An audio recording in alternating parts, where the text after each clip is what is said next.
Super Collider had a great deal in common with a diamond. Aesthetically tacky, value artificially ascribed by corporate greed, cultural significance vastly overinflated, and incredibly hard to damage.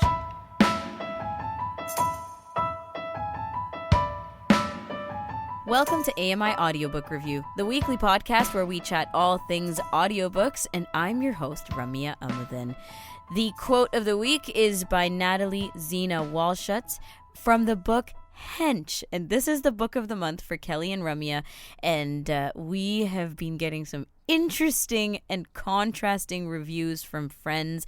This is originally recommended by Mark Phoenix, but this is probably the most divided bunch of reviews that I've been hearing through the grapevines about one of our books of the month. And it's been, 2+ years that we started this monthly book club. So I'm finding it very, very intriguing. The best part is I haven't even started the book yet. All I've gotten are the synopsis at face value and the reviews from friends and other book club members. So it's been very juicy, very intriguing, and I cannot wait to get into it myself. Now I also have read through some of the quotes on Goodreads, so it's going to be fun to go in with this kind of information into actually reading the book.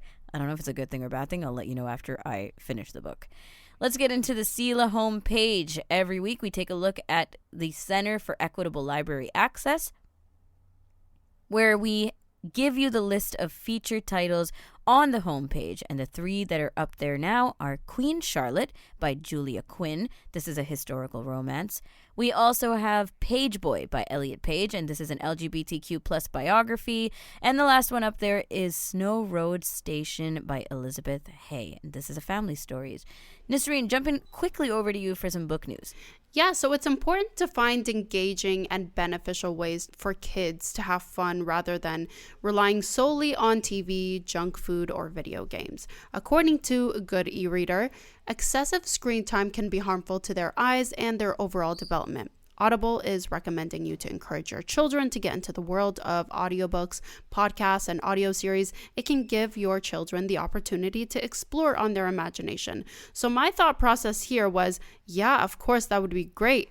But thinking now about this generation, I don't know how short their attention span is. And I feel like they're very visual nowadays.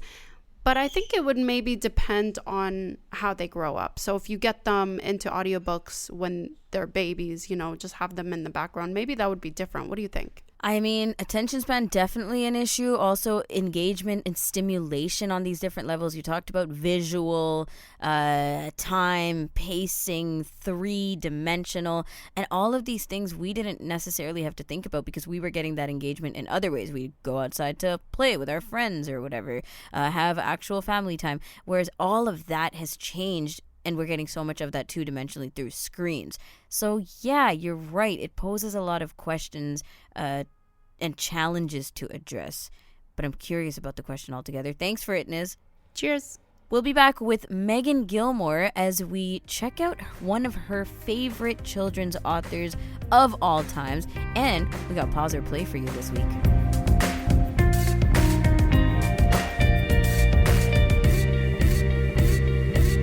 Let's get into pause or play, as we haven't done that in a while, so it's nice to kind of bring it back every once in a while and get that dopamine hit of just saying we're going to do pause or play.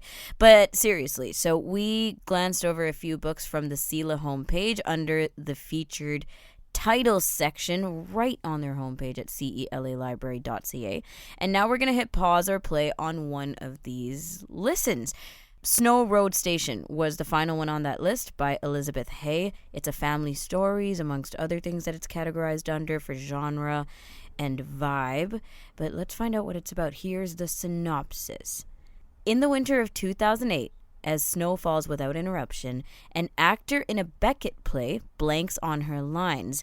Fleeing the theater, she beats a retreat into her past and arrives at Snow Road Station, a barely discernible dot on the map of Ontario. The actor is Lulu Blake. In her 60s now, a sexy, seemingly unfooled woman well-versed in taking risks. Out of work, humiliated, she enters the last act of her life, wondering what she can do of her diminished self. In Snow Road Station, she decides she's through with drama, but drama, it turns out, isn't through with her. She thinks she wants peace, turns out she wants more. And looming in the background is that autumn's global financial meltdown, while in the foreground, family and friends animate a round of weddings, sap harvests, love affairs, and personal turmoil. At the center of all of this is the lifelong friendship between Lulu and Nan. As the two women contemplate growing old, they surrender certain hard-held dreams and confront the limits of the choices they made and the messy feelings that kept them apart for decades. Going around the table, let's find out who's hitting pause and who's hitting play on this title. Nisreen, starting with you as tradition goes. You know, I feel like the synopsis was a bit long. However, it gave me just enough that I want to know more. Okay, and if I had read it faster, would it have made a difference? Probably not. I still honest. feel like they didn't give All right. away too much. So I'd say I'm going to put play. Okay, hit play. That's a good start. Megan, pause or play? I'm going to hit play. Actually, I almost bought this book a few weeks ago, but then I was buying other books, so I had to restrain myself and put this on like the library list. But no, I would hit play. I am curious, though, by the name choices. Lulu and Nan. Like, is this what people were naming their children in the 1940s? I don't know, but it was definitely one thing that I raised my eyebrows at as well. But I love that, I love these kind of things with TV, with books. These days, I don't know if it's a trend or if I'm just honing in on this, but the friendship between women, groups of women, pairs of women, and then the older, I'm seeing a lot more of like the older, younger dynamic, but this would be nice just as kind of a reminiscence maybe for people. Okay, yeah. I'm loving it. I'm also going to hit play on this, but unlike Megan, I haven't bought the book already. It is available in human narration on Sela if you go over there. Snow Road Station by Elizabeth Hay. And as we can predict, we're checking in with an avid book reader, audiobook listener, opening up this space on AMI Audiobook Review to review, discuss, recommend, browse, conceptualize, and reminisce on audiobooks. And the voice that we heard is that of Meagan Gillmore. She is the host of Connecting Disability, which is an AMI original podcast. It's her first time having you on this show. Meagan, welcome. Welcome. But it's not the first time that we have spoken. No, you and I go way back on Kelly and Company days. Yes, so I was one of the first contributors for Kelly and Company, from when it started till up until 2021 when I moved to Ottawa, and now I host the podcast, and I'm also a regular on Now with Dave Brown. Exactly. So it's cool to have you on here because we've often talked books even on Kelly and Company, like without any premise of books being the actual topic. So it's fun because this is an actual conversation. And I want to know, first off, what are you reading lately? Are you in the middle of something right now? What am I reading? Okay, so I've not read a lot of books in this calendar year. I was just finishing up a master's degree and a lot of work projects that were pretty intense. So I would start a lot of books and not finish them. So I have a list right now of the books I'm planning on reading. Right now, as we speak, the day we're recording, I am reading a book. It's a memoir called All My Knotted Up Life by Beth Moore. She's based in the States. And I'm like, my plan is to finish it this weekend. Okay. I'm a little over halfway through, and my plan is to finish it. And then I have a long list of books to read this summer, one of which we might talk about coming up. But yeah, so this is a memoir. Most of the books I've read this year have been nonfiction, whether that was for school or for work. I had a few people on the podcast, and I was reading portions of their books before they came on. So this summer, after I'm done, All My Knotted Up Life, I'm hoping to dive back into fiction. I love that title, All My Knotted Up Life. How did you pick up this one? I'd heard about it. Beth has been a regular on a bunch of podcasts I listen to. And Yeah, so I knew that this book was coming, and I've watched her life and career like from a distance, but never really like been super invested. But she's had a lot of really interesting things happen in the past few years in America with the state of American politics, etc. So yeah, I'm not at that part of the book, but it's a very engaging read. She grew up in Arkansas, so I'm learning a lot about like deep South America. Right. Just geographically as well. Yeah. Do you go scouting for local authors, people who are just up and coming, that kind of thing? How do you end up deep diving into the authors and getting to know them? Yeah, I think it probably depends. So I was an English major in my undergrad, and there's still some authors from those days that I still like to go back to. So I really liked my Canadian literature courses. And for a while, actually, a few years ago when I was reading fiction more, I almost exclusively read Canadian fiction. So in that way, like I would look at a lot of like, it's going to sound really geeky, but like awards lists. Like I used to try to read all the books on the Giller long list or the Canada Reads. I didn't do it the last couple of years, but I used to try to read all the Canada Reads books. I go to the library a lot and I'll find the books that are marked like express because they're new. You don't get them for as long, and I never read them in time, but I often find books that way. And then like friends, like podcasts I listen to if authors are on. And I'm like, oh, like this is somebody that I would hang out and have coffee with. Let me try and read their books.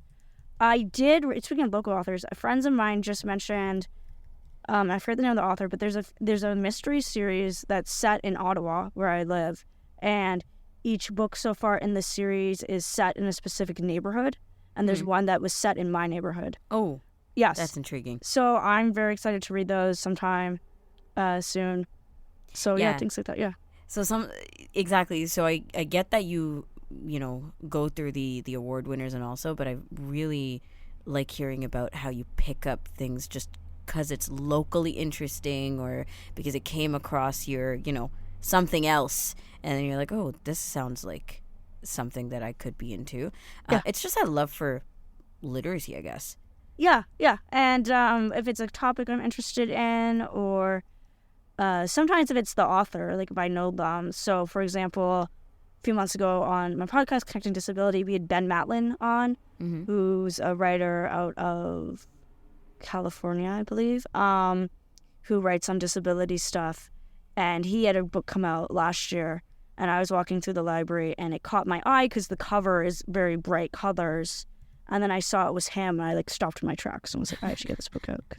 Exactly. Yeah. That's very supportive. Yeah. I love when people are like this, fans and really just supporting local, like with everything else. And that can extend into books also.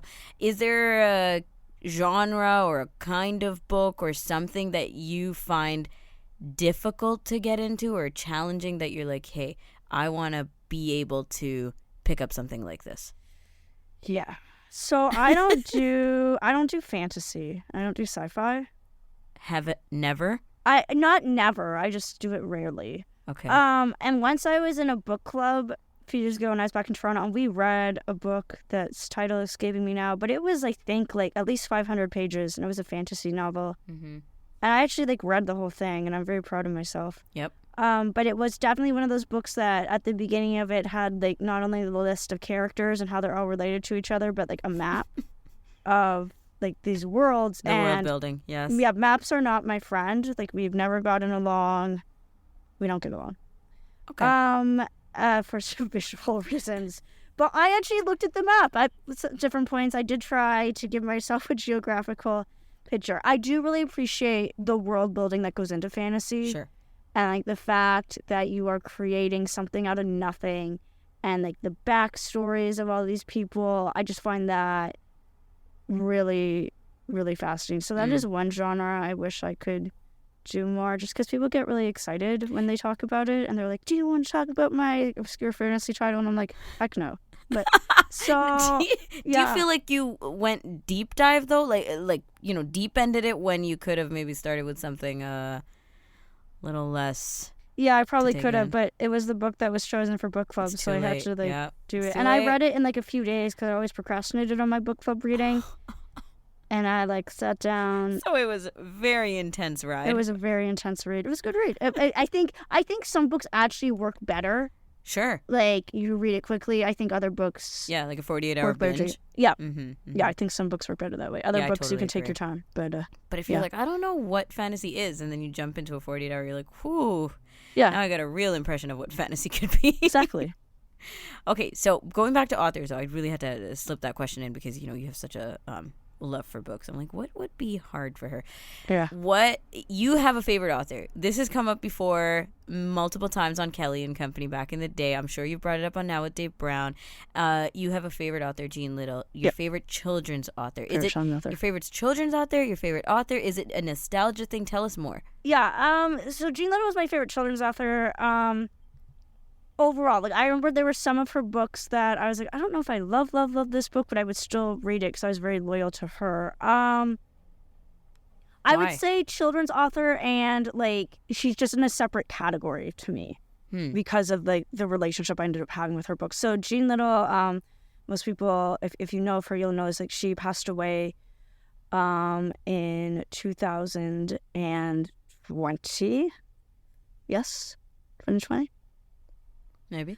Fact check that. Yep. But it would have been 2020. And she lived in Guelph. When she died, she grew up mainly in Guelph. Her parents were medical missionaries overseas in Taiwan. And she was 2020, yes. Yeah, it was 2020. Yes, I knew that. So she was born legally blind, cross-eyed, and then she lost her remaining sight in adulthood through glaucoma. And I did not have many or any friends growing up who had any disabilities, let alone one that was very similar to mine. And so, and it would always say in the little about the author, they'd mention her books have been translated into Braille, and I always find the phrase translated into Braille a little strange because it's not technically a different language, but whatever. Yeah. But that was listed because it'd be Miss Little's works have been translated into a variety of languages, and they would list it all, and then they'd mention Braille. So that I think was my mom's first clue because she's the first one who introduced me to her books. And then found out she was also blind. And one of the many things that I appreciate about that is how naturally that was woven into the stories. So sometimes there would be a character who had a disability, and other times there wasn't. It was just so I actually wrote her a letter when I graduated from university. Wow. And talking about the influence that she'd had on my life and how I wanted to become a writer because of her and all these things, and I wasn't sure if I had the patience to write novels like she had. But I did say how I'd appreciated how her decisions to just write the stories that she wanted to write and tell the stories she wanted to tell, that taught me that if I didn't want to talk about my disability, I didn't have to. I could do whatever. Yeah. There was no... I never got... And I do get this feeling now sometimes when I read more contemporary books about disability, particularly books for children, that they're very the goal of this book is to teach you about disability and ableism. And I read one a few years ago that in the back of the book had a glossary that was this is what a microaggression is. And I was like, are you kidding me? What is this book? And it kind of felt I'm oh, so you didn't want to tell me a story. You just wanted to give me a big message about your politics, and you found a story that would fit your message. Whereas I felt with Jean Little's books, it was I just want to tell you a story. And disability might be part of that. And Indigenous issues in Canada might be part of that. Or divorce might be part of that. Or family illness or death might be part of that. Or just trying to get along with a new friend that you've met at a summer cottage. And I'm just going to tell you a story.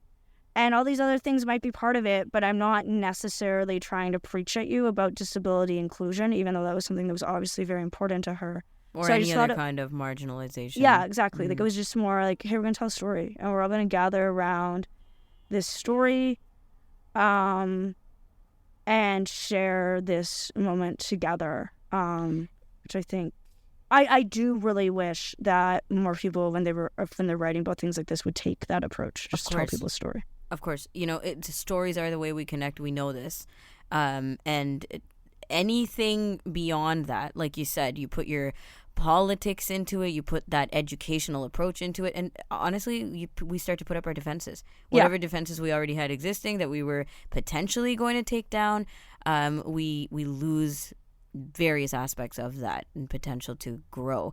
I'm curious about when she spoke, or if you saw her, interviewing, or if she wrote back to you. Did she talk about the value in that? She did write back to me, and I have the letter. It's in another room, but I wrote to her as I was graduating university, and I didn't know if I'd be able to get a job because who hires a legally blind girl with an English degree? Which is something that she had experienced as well. She mentions that in her first set of memoirs, Little by Little. And I'd mentioned how I was really scared. And I think I was also frustrated that I didn't feel like other people would acknowledge. Like, I just wanted all the able-bodied adults in my life to say, yes, Meagan, it will be harder for you to get a job because you're just like, you're not imagining this. But it's a hard, like, who wants to tell a 21-year-old that, right? Right. And I remember she wrote back, and it was something like, you're right, it will be harder for you. But you're not going to turn your face to the wall and cry instead of getting up and taking part in the battle. That's powerful. And then she's like essentially like, yes, it is hard, but it can also be really fun and challenging. And I just loved that acknowledgement of both things are true at the same time, right? Yes. That it is really hard, but it's also really fun. And that resilience is going to be the lesson in it. Yeah, and you could have both. So I did, like, every once in a while I would try to look up things, but it was after she died that I started, like, really going through the archives trying to find old interviews of her, and I realized that she had been speaking in Toronto during the time that I had been living in Toronto. And I felt so offended that there hadn't been, like, a sign in the sky or something that had appeared above Toronto that time. I'm like, I should have found out about this. And I didn't know that, like, so one of her most famous books is a novel called From Anna, which is about a girl who has a visual impairment. A lot of her books didn't have that, but the From Anna and then the sequel, Listen for the Singing, very much center on vision loss.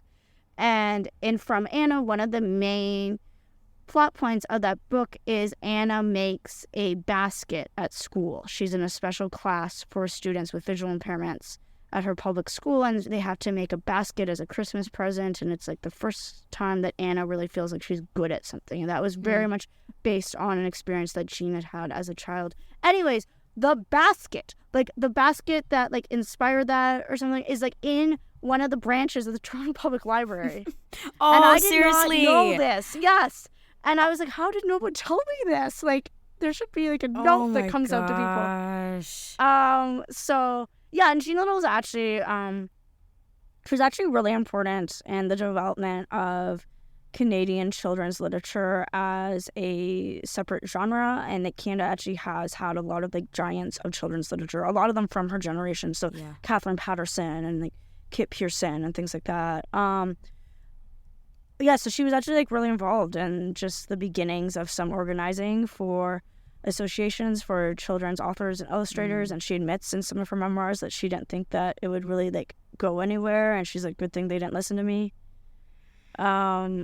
So yeah, there was, like, this whole generation of authors, many of them women of her age, who were coming up in, like, the 60s and 70s that really actually paved the way for Canadian children's authors and writing and books being the thing that it is today. Like, the fact that we have like national literary contests every year where, like, children in Canada are asked to vote on their favorite books. Like, that it's now a thing. Like, exactly. Wasn't always. And oh man, it's so interesting to hear about it, and especially because of your own journey with her in all the books. But then after she passes away, you go deeper into, like, who she was and her journey. And like, so she wrote a book that came out, I think, the year after I was born. The year I was born. So I was born in 1988, and that was the year that her first volume of memoirs, Little by Little, is published. And I found that when I was, like, 10 at the Coles near my grandparents' house in Huntsville. And I remember they're like, we can buy you a book. And I was like trying to find a Jean Little book. And I found it. I got really excited. And I still have my copy. And it has like my little kid handwriting in it. And there was a mild swear word near the end of the book. And I remember like crossing it out in a pencil or something. This is amazing. Yeah. And then a few years later, she wrote a set of memoirs called Stars Come Out Within, which I read a few years later. And I remember at first not really understanding Stars Come Out Within because it was about her adult life and like her publishing history and all this stuff, and the story of how she lost all her sight. So whereas Little by Little is a little more like cheerful because it's about childhood. Right. This other book got like deeper. Deep and depressing at some points because she really battled depression as she was going through vision loss.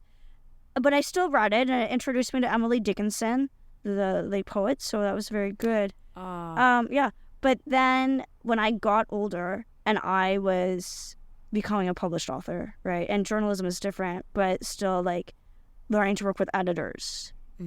Like, this is the book that I would read and be like, this is what it means to be a published author. This is like what it goes through. Really impacted you, like on a very personal level, but also a professional level. And then you have all these cherished moments with her, direct moments that you've had through these letters and through her books and her journey. Like, it's so wonderful.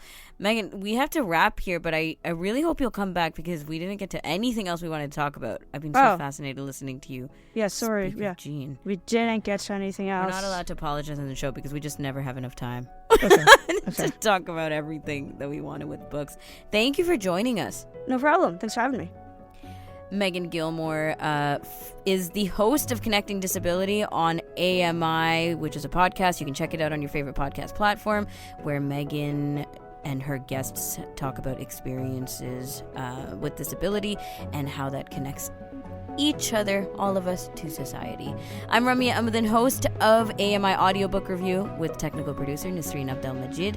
That's our episode for this week. Until next time, happy audiobook listening.